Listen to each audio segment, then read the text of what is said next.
안녕하세요. 사연부스입니다. 평소 아무렇지도 않게 스쳐 지나가던 순간들이 어느 날 문득 우리 인생을 송두리째 바꿔놓는 계기가 되기도 하죠. 오늘 이 시간에는 중년이 되어가면서 자신도 모르게 가족에게서 멀어지고 결국엔 극적인 이혼까지 맞이했다가 뜻밖의 기회를 통해 다시 재기에 성공하고 그 과정에서 가족과 재회하는 한 남성의 이야기를 전해드리려 합니다. 나는 올해로 52살이 된 평범한 남자다. 누군가는 대한민국에서 가장 흔히 볼 수 있는 가장이라고 부를지도 모르겠다. 30 초반에 아이를 낳고 맞벌이하면서 적은 월급으로 가정을 지탱해 나가던 시절도 있었고, 과장으로 승진해서 한창 실적을 올릴 때는 집안이 어느 정도 안정을 찾기도 했다. 한동안 아빠가 최고야라는 말이 온 식탁을 밝게 만들어 주었고, 아내도 나를 존경한다는 듯이 바라봐 주었다. 그러던 어느 날,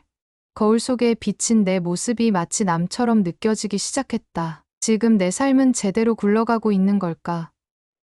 하는 막연한 의문이 들면서부터 가족들과의 관계도 조금씩 삐걱거리기 시작했다. 회사에서의 내 위치도 예전 같지 않았다. 영업 부서에서 한창 잘 나가던 때가 있었지만 경기가 나빠지고 기업들이 비용을 줄이려 하면서 회사 내부의 구조 조정 이야기가 오갔다. 자연스레 나처럼 오래된 인력을 한직으로 돌리고 젊은 피를 최우선으로 배치하려는 움직임이 있었다. 당시에 나는 40 후반에 접어들었고 후배들 사이에서는 적당히 고인물 취급을 당하기 시작했다. 처음엔 스스로를 다잡았다. 그래도 베테랑은 한 번 더 기회가 오겠지라고 말이다. 그런데 회사는 생각보다 빠르게 날 밀어내기 시작했다. 아무래도 영업 1팀의 부하 직원들이 젊고 역동적이라 지원 쪽에서 백오피스 업무를 좀 봐주는 게 좋을 것 같아. 부장이 그렇게 말했다. 그 말이 내 자존심을 단숨에 찍어 눌렀다. 매일같이 현장을 뛰며 성과를 내던 내가 어느 순간 서류나 뒤치다꺼리하며 팀장들의 스케줄 조율을 해주는 역할로 밀려난 것이다. 직함은 과장이지만 실상은 서류 정리와 잡무를 도맡는 지원 인력에 불과했다. 스스로 이게 회사를 위한 최선의 방식이겠지 하고 합리화하려 애썼으나 마음 깊숙이선 상실감이 쌓여갔다. 그리고 그 상실감은 집 안 곳곳에서 표출되기 시작했다. 아내와 아이들은 내가 점점 피곤해하고 무기력해하는 모습을 보면서도 별다른 반응을 보이지 않았다. 큰아이는 고등학생, 작은아이는 중학생으로서 한창 민감한 시기에 있었기에 집에 돌아온 아빠가 우울한 얼굴로 말없이 앉아있으면 불편했을지도 모른다. 어느 날 저녁, 나는 억지로라도 웃으며 오늘은 함께 외식할까? 아빠가 좀 몸이 안 좋긴 하지만 가족끼리 맛있는 거 먹으면 기운 날 것 같아라고 제안했다. 그런데 큰아이는 학원 숙제를 핑계로 방에서 나오지 않았고 작은아이는 휴대폰 게임에 열중하느라 그냥 엄마랑 둘이 가세요 하고 무심히 답했다. 아내도 별 관심이 없었다. 나도 오늘 피곤한데 그냥 시켜 먹으면 안 돼 라는 말이 돌아왔다. 순간 숨이 턱 막혔다. 내가 여기서 이런 대접을 받으려고 그토록 열심히 뛰었나라는 서운함이 몰려들었다. 아직 단순한 서운함 정도로 여길 수도 있었겠지만 그 즈음부터 사소한 일로도 가족들과 갈등이 증폭되어 갔다. 아침에 일어나면 아이들은 엄마, 용돈 좀이라고 아내에게만 말하거나 간혹 아빠가 심드렁한 표정으로 걸어 다니면 왜 저렇게 기분이 나빠 있어 라며 뒤에서 수군대는 듯했다. 아내 역시 나에게 왜 맨날 말수가 없고 입맛도 없는 거냐. 집안 분위기 망치기 싫으면 차라리 밖에서 기분 풀고 들어와라는 뉘앙스로 대했다. 가장이라는 이름 아래 나는 분명 돈을 벌어다 주고 아이들의 교육비도 감당하려 애쓰고 있었다. 하지만 어느 순간부터 가족들이 그걸 고마워하거나 존경하기는커녕 당연한 의무쯤으로만 받아들이는 듯 보였다. 내가 아침에 눈을 뜨면 아무도 반가워하지 않는 분위기. 내가 회사를 나가든 말든 집에서는 나를 그저 식비와 용돈을 제공하는 사람 정도로만 취급하는 것 같았다. 이런 사소한 무관심이 서서히 파멸의 문을 열고 있었다. 결정적인 사건이 생긴 건 회사에서 내게 사실상 희망퇴직을 검토해 보라는 공문을 내밀었을 때다. 부장님은 마치 예의상인 척 인력 조정 때문에 여러 부서에서 인원이 줄어들 텐데 그래도 과장님은 젊은 친구들보다는 아무래도 희망퇴직 조건이 괜찮을 거다. 미리 준비하셔도 좋을 듯하네라고 했다. 사실상 당신이 우선 대상이다라는 말로 들렸다. 머릿속이 새하얗게 됐다. 집으로 돌아와 아내에게 털어놓을까 말까 망설이다가 결국 늦은 밤에 회사에서 나보고 희망퇴직을 고려하라고 해라고 조심스레 꺼냈다. 그러자 아내는 처음엔 놀라더니 점차 화가 치밀어 오르는 표정으로 이게 말이 돼. 당신은 영업 베테랑이라며. 그런데 왜 밀려나? 우리 집은 이제 어떡하라고. 하고 따졌다. 나도 무슨 말로 설득해야 할지 몰랐다. 사실 내 마음도 억울하고 분했다. 그런데 아내가 내 등을 토닥이며 그래도 함께 이겨내 보자라고 하기보단 아이들 학원비며 생활비며 줄줄이 구멍 날 텐데 당신 그럼 우리 보고 어떻게 살라는 거야? 라며 날 몰아붙이니 나 역시 점점 화가 올라왔다. 내가 이렇게 되고 싶어서 이러는 줄 알아? 라는 말이 튀어나와 버렸다. 결국 그날 밤 아이들이 잠든 사이에 아내와 말다툼이 심하게 벌어졌다. 당신은 가장으로서 책임감이 너무 없어. 평생 이 회사만 믿고 있었는데 갑자기 잘릴 상황이면 어떡하려고 그래? 라는 말에 나도 피해자야. 회사가 나를 버린 건데 내가 어쩌겠어? 라고 소리 질렀다. 서로 상처 주는 말들만 오갔다. 그리고 아내 입에서는 뜻밖의 말이 터져 나왔다. 그렇게 힘들면 우리랑도 이제 그만하자. 당신이 잘리면 더는 볼 것도 없잖아. 당시에는 그 말이 단순히 격분하여 뱉은 말인 줄 알았다. 하지만 그 뒤로도 아내는 계속 이혼을 언급했다. 우리가 이대로 가봤자 서로에게 상처만 남을 것 같다. 당신도 집에서 기 빨려 산다고 느낄 거 아니야. 차라리 갈라서는 게 낫지 않아? 어느 날 새벽, 고뇌하던 내가 서재에 혼자 앉아 있을 때 아내가 들어와 그렇게 말했을 때 나는 정말로 빈틈없이 얻어맞은 느낌이었다. 그래서 이대로 이혼을 하는 게 맞는 건가? 아니면 어떻게든 버텨야 하는 건가?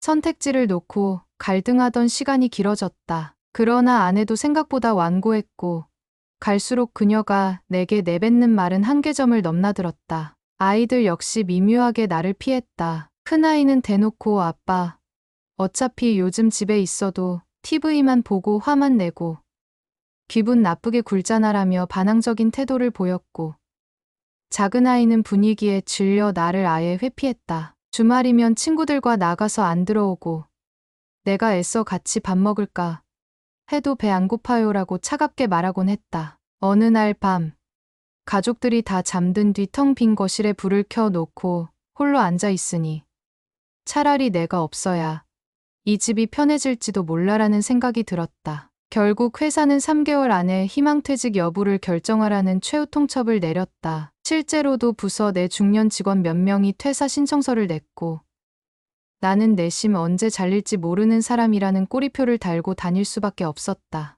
영업팀에서 완전히 배제된 뒤 허울뿐인 지원 업무를 맡으며 싱크대 서류를 정리하거나 경비 사용 내역을 결제하는 식의 자비를 하다 보니 자존심이 박살나는 느낌이었다. 한창 바쁘게 현장을 누비던 과거가 아득해지며 나는 날이 갈수록 무기력해졌다. 집에서도 나를 환영할 리가 없었다. 큰아이는 어느 날 밤 노트북으로 뭔가 게임을 하고 있기에 늦었는데 조금만 자제해라. 내일 학교도 가야 하잖아라고 했다가 역정을 들었다. 이제 와서 아빠가 무슨 상관이야? 알아서 할 테니까 신경 쓰지 마세요. 그 차가운 말이 비수로 꽂혔다. 작은아이는 아예 내 얼굴을 보기도 꺼려하는 듯했고 아내는 식탁에서 만나면 화제를 완전히 회피했다. 생활비가 부족할 텐데 이달은 어떡할 거야? 나는 현실적인 질문만 던졌다. 점점 내 마음속에는 내가 이 집에 있어도 되는 걸까라는 의심이 커졌다. 주말 낮 거실 소파에 앉아 TV 리모컨을 만지작거리고 있는데 아내가 다가와 정색하며 우리 이혼해라고 단도직입적으로 말했다. 이미 수차례 나왔던 말이지만 그날따라 아내의 목소리는 전에 없이 단호했다. 당신이 이렇게 무능해질 줄은 몰랐고 나도 더는 당신 뒷수습만 하고 싶지 않아. 서로 각자 인생을 찾자. 눈앞이 캄캄해졌다. 나는 그 순간 발끈해서 뭘 그렇게 쉽게 말해. 같이 살아온 세월이 얼만데 끝까지 노력이라도 해보고 말하는 게 맞지 않나라고 소리 질렀다. 그러나 아내는 나도 이제 한계야. 아이들도 당신과 함께하는 걸 원하지 않는다는 거 알잖아. 더 이상 붙잡을 이유 없어라며 냉정히 돌아섰다. 몇 시간 뒤 아내는 내게 조용히 서류 한 장을 건넸다. 그것은 협의이혼 신청서였다. 날이 갈수록 더 지쳐가던 내 모습이 반영되었는지 나 또한 막상 그 서류를 보고 큰 충격보다는 체념에 가까운 감정을 느꼈다. 결국 이렇게 되는구나라고 생각하며 한편으론 이혼하면 차라리 자유로울지도 모른다는 묘한 안도감마저 들었다. 아이들은 어떠냐고? 큰아이는 엄마가 그렇게 결정하면 난 뭐 따를 수밖에 없죠. 아빠도 어차피 신경 안 썼잖아요 라며 삐딱한 태도를 보였고 작은 아이는 울먹거리면서도 이제 어쩔 수 없잖아요. 아빠도 더는 우리한테 관심 없는 것 같고라고 말했다. 도대체 어디서부터 잘못된 건지 왜 이렇게 된 건지 돌이켜 보려 해도 명쾌한 답은 나오지 않았다. 어느 날 밤 홀로 남은 방에서 서류를 놓고 한참을 고민하다가 결국 펜을 들어 서명했다. 그래. 이쯤에서 포기해야 하나 보다. 그게 내 마지막 자존심을 내려놓는 순간이었다. 곧바로 법원의 협의이혼 접수 절차가 시작되었다. 아내는 이미 준비해둔 변호사를 통해 신속하게 진행하려 했고 내게도 별다른 선택지는 없었다. 법적 문제는 생각보다 무미건조하게 흘러갔다. 아이들은 양육권과 친권을 아내가 갖기로 했고 집은 아내와 아이들이 계속 거주할 것이니 나는 나가 달라고 했다. 재산 분할도 크게 복잡할 것이 없었다. 이미 대출이 많았고 퇴직금도 날아갈 게 뻔했기에 내가 가져갈 건 사실상 별로 없었다. 남은 건 낡은 승용차 한 대와 얼마 되지 않는 예금뿐.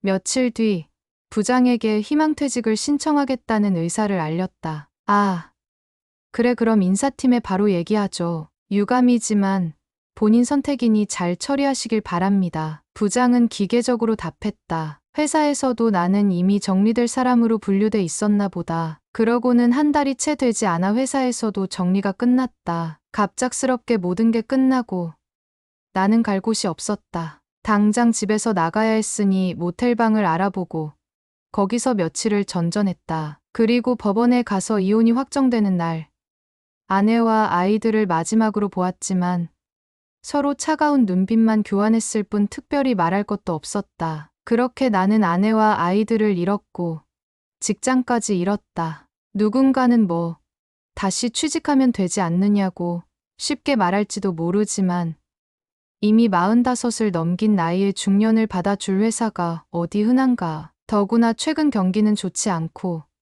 영업 베테랑이라고 자부했지만 특별한 기술 자격증도 없었다. 퇴직금은 쥐꼬리만큼 나오고 그중 일부는 이미 아이들 양육비로 보태기로 합의한 상태였다. 결국 내가 잡을 수 있는 현실적 선택지는 고시원 월세방이나 반지하, 원룸 같은 곳에서 숨만 붙이고 사는 것이었다.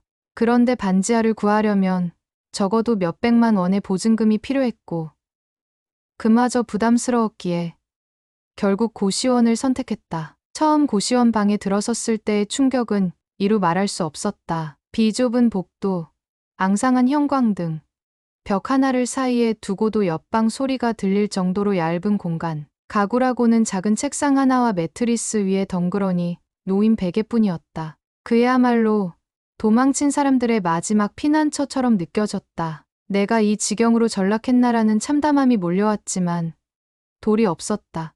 저축해둔 돈도 얼마 없었고 한 달씩 낼 수 있는 최저 비용이 이것뿐이었으니까 집에서 나온 지 한 달 남짓 되던 어느 날 고시원 복도에서 얼핏 들은 소리가 있었다. 어떤 젊은 청년들이 요즘 사회가 참 무섭지 않아요?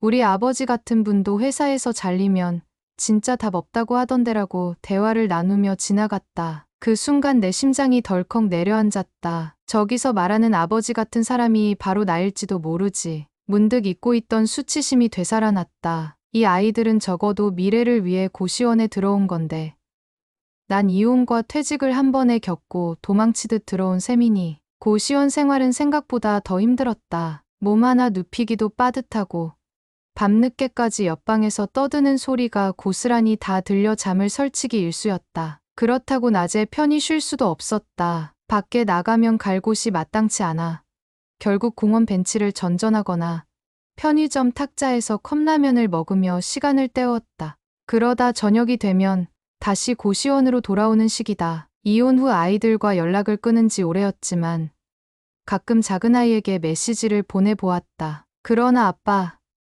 이젠 저희도 힘들어요. 연락 자주 안 해주셨으면 좋겠어요라는 답이 돌아왔다. 가슴이 무너지는 기분이었다. 한편으론 나 자신도 더는 아이들을 책임질 형편이 안 된다는 사실을 인정했다. 양육비를 보내주긴 해야겠지만 내 생활 자체가 유지될지조차 불투명했다. 매일 아침이나 저녁에 인터넷 채용 사이트를 뒤적였지만 마땅한 일자리는 찾기 어려웠다. 중고차 영업이라도 해볼까 생각했는데 요즘은 그것도 쉽지 않다는 글만 보았다. 게다가 새로운 직장 구해봤자 중년인데다 전 직장 희망퇴직자라는 꼬리표가 따라다니면 면접에서 밀릴 게 뻔했다. 차라리 오래전부터 해보고 싶었던 자영업에 도전해볼까. 막연히 고민만 할 뿐 구체적인 계획은 떠오르지 않았다. 고시원비를 내고 나면 손에 쥘 수 있는 돈이 얼마 되지 않았다. 식비를 절약하려고 매일 삼각김밥과 컵라면으로 끼니를 때우다 보니 건강이 급격히 나빠지는 듯했다. 아이러니하게도 병원 갈 엄두도 못 냈다. 병원비가 아까웠고 무엇보다 갈수록 생활이 궁핍해지는데 이 몸뚱이가 버텨줄까라는 두려움이 컸다. 아직 젊지는 않아도 노년층이라 부르기엔 애매한 나이인데 이렇게 빈털터리가 되어버려서 어찌 살아야 할지 막막했다. 가끔은 아예 인생을 정리해 버릴까라는 극단적인 생각도 떠올랐다. 아이들이나 아내도 더는 날 원치 않는데 이렇게 살아서 무슨 의미가 있나 싶은 것이다. 그러나 또 한편으론 그마저 두려웠다. 아직까지 삶이 완전히 끝났다고 단정 짓긴 이르지 않나. 어딘가 새로운 길이 있을지 모른다는 희미한 가능성을 붙잡고 싶었다.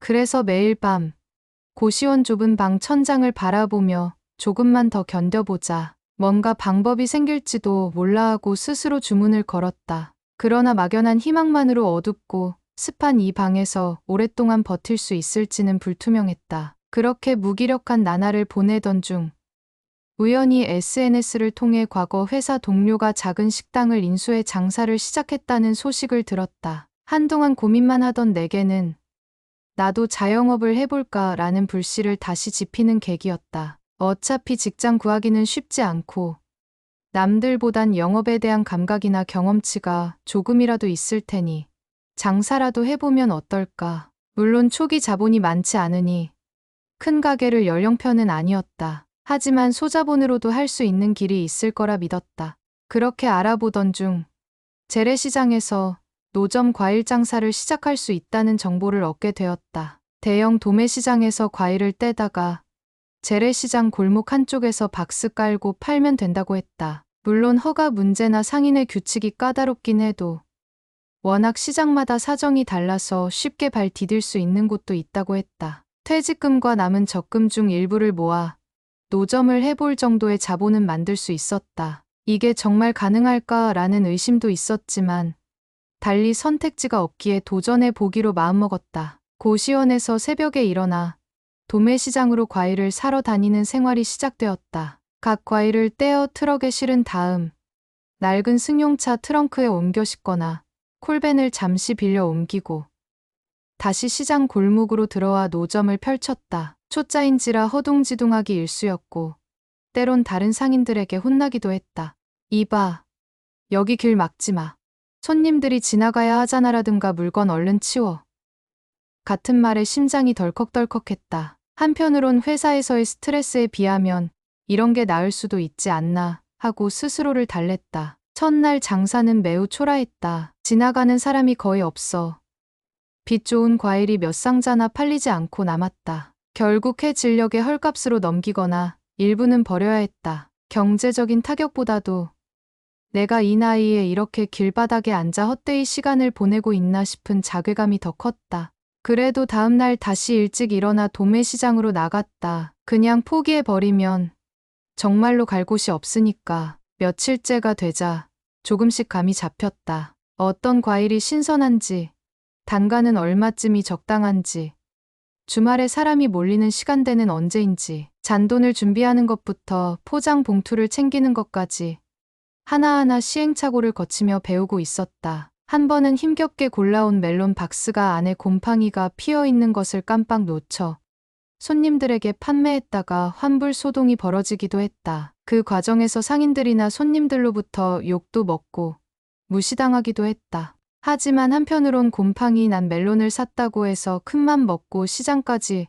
온 손님들을 그냥 돌려보낼 수는 없잖아라는 생각에 가능한 선에서 환불을 다 해주었다. 적자는 컸지만 그 덕분에 저기 그 아저씨 그래도 성의 있게 대처하긴 하네라는 소리가 시장에 퍼지기 시작했다. 그 무렵 시장 어귀에 자리 잡은 채소 가게 아주머니가 이런 말을 건넸다.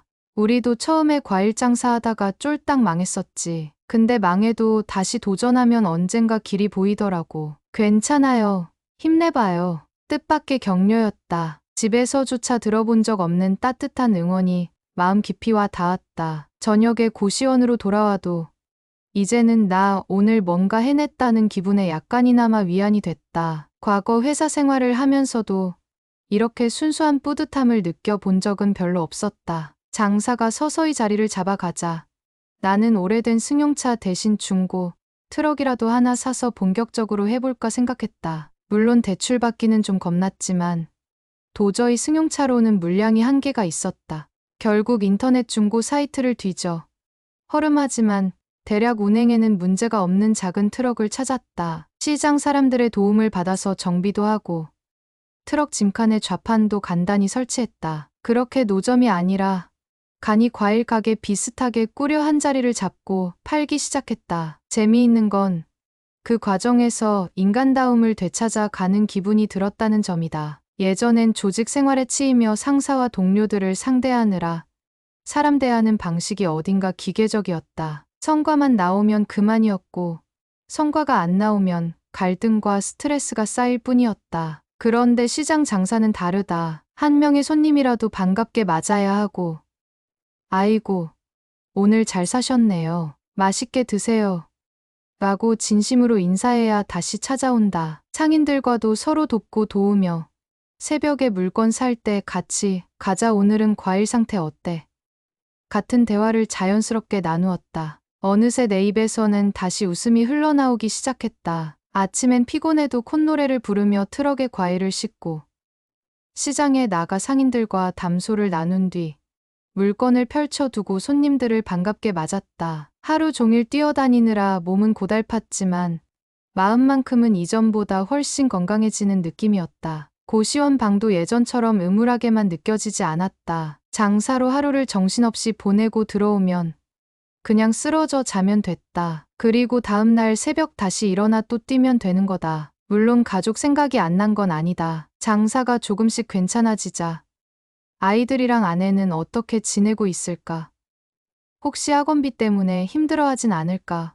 라는 궁금증이 치밀어 올랐다. 하지만 먼저 연락할 용기가 나지 않았다. 이미 우리 사이에는 법적으로도 이혼이 성립된 상태였고 아이들 역시 날 곁에 두고 싶어 하지는 않는다고 느꼈었다. 그래도 문득 밤에 샤워를 마치고 나오면 휴대폰 화면을 멀거니 바라보며 아이들 사진을 뒤적거리곤 했다. 언젠가 내가 다시 이들을 제대로 마주 볼 수 있는 날이 올까 하는 희미한 기대가 생겼다. 그렇게 시장에서 자리를 좀 잡았다고 생각할 때 뜻밖의 사건이 터졌다. 새벽에 도매시장에서 사온 과일 박스 중 절반 가까이가 상온 유통 과정에서 상한 것이다. 배가 멀쩡해 보였는데 막상 속을 잘라보니 갈변이 심했다. 이미 내가 장사를 시작한 뒤라 초반 손님 몇 분이 구매해 가셨고 나중에 돌아와 돈 아깝다. 어디 불량품을 파느냐고 따지며 환불을 요구했다.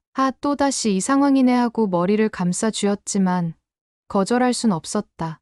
도매시장에 다시 따지기도 쉽지 않았다. 잘못된 건 결국 내가 확인하지 못한 탓이었으니까. 결국 대부분 환불 조치하고 손해를 떠안았다. 덕분에 그날 하루 매출이 마이너스에 가까웠지만 손님들 사이에서는 아저씨, 그래도 책임감 있게 잘 처리해 주시네라는 평가가 번졌다. 일부 단골은 다음에 다시 살 테니 괜찮은 물건으로 좀 골라 둬요라고 말해주기도 했다. 그 작은 말 한마디가 얼마나 큰 힘이 됐는지 모른다. 과거엔 내 성과만 생각하며 사람들을 대했다면 이젠 사람들과의 신뢰가 내 전부라는 걸 깨닫게 됐다. 그날 고시원 방에 들어가 거울을 보며 이상하게도 내 표정이 예전보다 환해져 있음을 느꼈다. 시장 장사가 한창 자리를 잡아갈 무렵 믿기 힘든 일이 벌어졌다. 어느 날 저녁 무렵 아르바이트생 한 명을 구해놓고 잠깐 가게를 비우려는데 어쩐지 낯익은 실루엣이 골목 끝에 서 있었다. 놀랍게도 작은 아이였다. 손에는 학원 가방을 들고 조금 어색해 보이는 표정으로 나를 바라보고 있었다. 나는 순간 심장이 두근거려 말을 못했지만 잠시 뒤 아이가 먼저 다가와 아빠 여기서 장사하세요? 하고 물었다. 부끄러워서 목이 막혔지만 그래도 웃음으로 얼버무리며 응, 좀 구질구질하지. 그래도 아빠 지금 이걸로 열심히 살고 있다라고 겨우 말할 수 있었다. 작은 아이는 고개를 숙였다가 울컥하는 듯 입술을 꽉 깨물었다. 그 모습을 보니 나도 눈물이 핑 돌았다. 한동안 서로 말을 잇지 못했다. 괜히 주변 상인들이 우리를 지켜보는 것 같아. 아이를 데리고 가게 안쪽으로 들어가 너 엄마가 알면 뭐라 하지 않아? 여기 찾아온 거라고 물었다. 아이는 엄마한테는 학원 끝나고 친구 집에 간다고 하고 왔어요. 궁금해서 아빠가 어떻게 지내는지라고 답했다. 그 짧은 문장에 담긴 복합적인 감정들이 무겁게 와 닿았다. 내가 집을 나와 이혼한 후 사실 아이들도 견디기 쉽지 않았을 것이다. 너무 미안해 아빠가 너무 못나서 미안하다라고 하니 아이는 고개를 가로저으며 아빠도 사정이 있었던 거 다 알아요. 엄마랑 많이 싸우고 회사도 그렇게 됐잖아요 라고 작게 중얼거렸다. 그 목소리가 왜 그리 가슴을 후벼 파는지. 잠시 뒤 아이가 여기 일 힘들어요? 라고 묻기에 나는 잠깐 고민하다 솔직히 털어놓았다. 힘든데 그래도 아빠가 예전에 회사에서 받던 스트레스와는 달라. 여긴 적어도 내가 노력하는 만큼 손님들이 인정해줘. 그리고 많이 배울 수 있어. 그러자 아이는 신기하다는 표정으로 주변을 둘러봤다. 박스, 가판대, 포장 비닐 등 다 허름하고 조악했지만 그래도 나는 자부심을 느끼고 있었다. 한동안 망설이던 아이가 조심스레 아빠, 사실 우리 엄마도 요즘 좀 힘들어해요. 형이 대학 문제로 신경이 예민해져서 집에서 자꾸 싸우고 엄마 혼자 감당하기 벅찬 듯해요. 아빠가 그래도 한 번쯤은 연락해주면 안 될까라고 말했다. 그 말에 가슴이 또 쿵 내려앉았다. 아빠가 뭐라 할 자격이 있을까 싶어. 너희한테 상처만 줬는데라며 고개를 떨구자 아이는 고집스레 난 그래도 아빠가 엄마랑 다시 얘기했으면 좋겠어요라고 했다. 그날 아이를 집으로 돌려보내고 나서 한참 동안 멍하니 서 있었다. 정말 내가 다시 가족에게 다가갈 수 있을까? 이미 법적 이혼까지 했는데 아이들이 과연 날 받아들일까? 라는 두려움이 컸지만 마음 한구석에는 작은 희망의 불씨가 피어올랐다. 며칠 뒤 결국 나는 용기를 내어 아내에게 전화를 걸었다. 당연히 받지 않을 거라고 생각했는데 의외로 세 번째 벨에서 아내가 전화를 받았다. 왜 무슨 일이야? 목소리는 여전히 차가웠지만 예전처럼 불같이 화를 내지는 않았다. 나는 떨리는 목소리로 나 과일 장사 시작했어. 혹시 듣진 않았을까 싶어서. 아이가 가게에 왔다 갔는데 그냥 아무 말 없이 지나치긴 싫어서라고 말문을 열었다. 아내는 잠시 침묵하더니 우리 애가 갔구나. 너랑 얘기하고 싶은 모양이었겠지라고 답했다. 어색한 공기가 흘렀다. 그러다 아내가 갑자기 지금 어딘데? 하고 물었다. 시장 근처야. 퇴근. 준비 중이긴 한데라고 하자. 아내는 그럼 근처 카페에서 볼래? 하고 제안했다. 그렇게 약속 장소에서 마주 앉은 우리는 처음엔 말없이 커피만 마셨다. 아내가 날 뚫어지게 쳐다보길래 나도 괜히 시선을 돌렸다. 그러다 아내가 조용히 좀 수척해진 것 같아. 그동안 어떻게 지냈어? 라고 물었다. 나는 고시원에 지내고 장사하면서 하루하루 버티고 있어라고 솔직히 털어놓았다. 아내는 깊은 한숨을 내쉬더니 아이들이 너 없으니까 아예 아빠라는 존재가 사라진 듯했어. 나도 그게 좋은 건 아니란 거 알아. 근데 우리도 그땐 화가 나고 지쳐서 미안해. 그런데 너도 반성해야 해라고 했다. 나는 고개를 끄덕이며 맞아. 나도 많이 후회해. 예전처럼 잘해주질 못했으니까. 근데 이제 좀 알았어. 내가 가족을 지키려면 단순히 돈만 벌어오면 되는 게 아니라 그 안에서 안정과 위로를 주고받아야 한다는 걸라고 했다. 아내는 눈물을 글썽이며 이제 와서 우리가 다시 합친다고 해서 예전처럼 될 수 있을진 모르지만 그래도 아이들 생각하면 완전히 등 돌리는 건 아닌 것 같아. 그리고 너도 장사하며 나름 살아보려고 애쓰는 모습을 보니 마음이 좀 풀려라고 했다. 그날 대화를 시작으로 우리는 서서히 연락을 주고받았다. 아이들도 점차 내 가게에 들러서 도와주거나 주말 저녁에 함께 식사를 하는 날이 생겨났다. 아직 우리가 공식적으로 재결합을 선언한 건 아니지만 서로 마음을 조금씩 열어가는 과정이 이어졌다. 나는 시장에서 번 돈으로 아이들 학원비 일부를 지원하며 예전처럼 당연한 의무가 아니라 이것이라도 할 수 있으니 다행이라는 기쁨을 느꼈다. 어느 날 작은 아이가 내게 아빠, 나중에 우리 가게 좀 더 크게 해보는 건 어때요? 이번에 온라인 판매도 한다고 하던데라고 말해왔고 나도 은근히 욕심이 났다. 그래? 나도 언젠간 전자상거래 같은 걸 해보고 싶긴 해. 제대로 준비해서 해보자라며 웃었는데 그때 옆에서 아내가 도움 필요하면 나도 좀 거들게. 어차피 나도 이 집안에 책임이 있는 사람이니까라고 말해줬다. 그 순간 우리 가족의 관계가 조금씩 복원되고 있다는 걸 체감했다. 물론 완벽한 해피엔딩은 아닐지도 모른다. 아직 아내와 법적으로 재결합한 건 아니고 큰아이는 대학 준비 때문에 한창 예민하여 아빠가 갑자기 왜 이러는 거지 라고 곱지 않은 시선을 보낼 때도 있다. 그래도 내가 노력하고 있다는 사실만은 아이들도 아내도 인정해주는 듯하다. 과거 회사 생활에서 비롯된 상처, 가족 간의 단절, 이혼이라는 막다른 골목 그 모든 걸 한 번에 해결할 수는 없겠지만 적어도 이렇게 다시금 소통하려 하고 서로 관심을 두는 걸 보면 우리에게도 새로운 시작이 가능하리라는 희망이 든다. 나는 매일 새벽 장사를 준비하며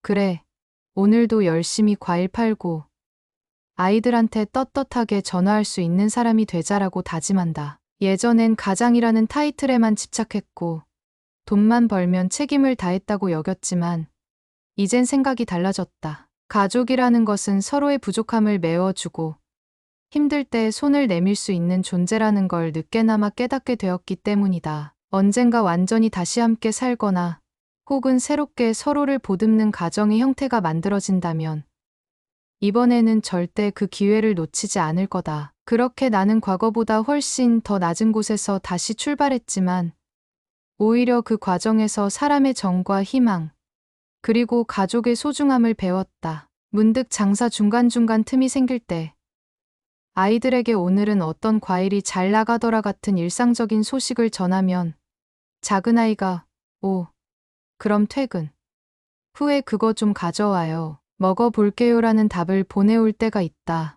그 짧은 메시지 하나에 나는 종일 웃음 지으며 일한다. 아이들이 맛있게 먹었다고 하면 내일도 더 열심히 뛰어다니고 싶은 힘이 솟는다. 과일 가게를 찾은 손님들 중 어떤 분은 나를 사장님이라 부르며 농담 삼아 여기 과일이 제일 신선해요. 역시 사장님 열정이 최고야 라고 추켜 세워주시는데 그럴 때마다 괜히 얼굴이 화끈거리고 기분이 좋다. 회사에서 좌천당한 중년이라며 은근히 무시받던 시절에는 느낄 수 없던 진정한 보람이랄까. 그래서 이 길을 더 열심히 걸어보려고 한다. 그리고 언젠가 아이들과 아내가 함께 이 가게를 찾아와 우리 모두 환하게 웃는 날이 자주 올 거라 믿는다. 길고도 파란만장했던 사연 어떻게 들으셨나요? 가장으로서 누구보다 열심히 살아왔건만 회사에서도 가족에게서도 점점 외면받으며 이혼까지 하게 된 이 남성의 인생은 말 그대로 벼랑 끝이었죠. 하지만 의외의 계기로 시작한 시장 장사는 그에게 단지 돈 버는 수단 이상의 의미가 되었습니다. 무너진 자존심을 회복하고 사람들과 다시 소통하며 결국 멀어진 가족들에게까지 손을 내밀 수 있는 계기가 된 것이죠. 물론 모든 상처가 한순간에 치유되긴 어렵겠지만 서로 마음을 열고 재회하려는 노력이 조금씩 결실을 맺고 있다는 사실이 참 다행스럽습니다. 가족이란 때로는 우리의 삶을 가장 큰 행복으로 빛내주는 존재이면서도 그만큼 지켜내기가 쉽지 않은 울타리이기도 합니다. 오늘 사연을 통해 어쩌면 우리도 가족과 진심으로 소통하는 법을 다시 배워야 하는 게 아닐까 싶네요. 자, 이처럼 삶에서 길을 잃었다가 다시 일어서는 분들의 이야기는 언제나 우리에게 묵직한 울림을 줍니다. 저희는 앞으로도 이러한 진솔한 이야기를 전해드리며 누군가의 마음을 어루만지는 시간이 될 수 있도록 노력하겠습니다. 지금까지 함께 해주셔서 진심으로 고맙습니다. 다음 시간에도 따뜻하면서도 속사정을 솔직하게 털어놓아 주실 분의 사연으로 돌아올게요. 시청해 주셔서 감사합니다. 사연부스였습니다.